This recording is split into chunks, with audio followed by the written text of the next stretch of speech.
In today's video, I'm going to teach you the easiest way to use Notion AI with the new sidebar button.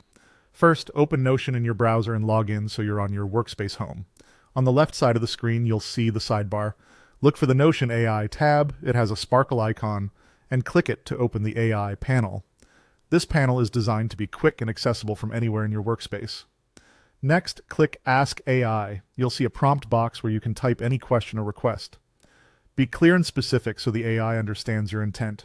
For example, you might ask it to summarize a meeting note, draft an email outline, or generate ideas for a project brief. When you're ready, press Enter to generate the answer. The AI will think for a moment and then display a response right inside the panel. From here, you have two simple options.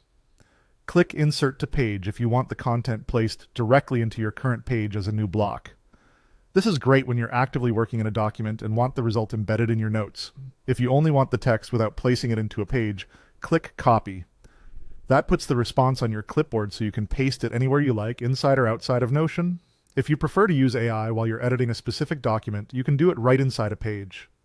Open any page where you're working, type a / and select Ask AI from the command menu that appears.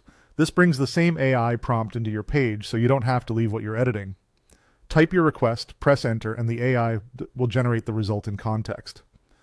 When the answer appears, choose Insert to add it as new content, or select Replace to swap it in place of what you already have in that spot. Insert is ideal for adding fresh material, while Replace is helpful when you want to improve or rewrite existing text without creating duplicates. A few quick tips as you use this workflow. Give the AI a little context, like the tone you want or the audience you're writing for, and it will shape the response more precisely. If the first result isn't quite right, refine your prompt and run it again to nudge the output closer to what you need.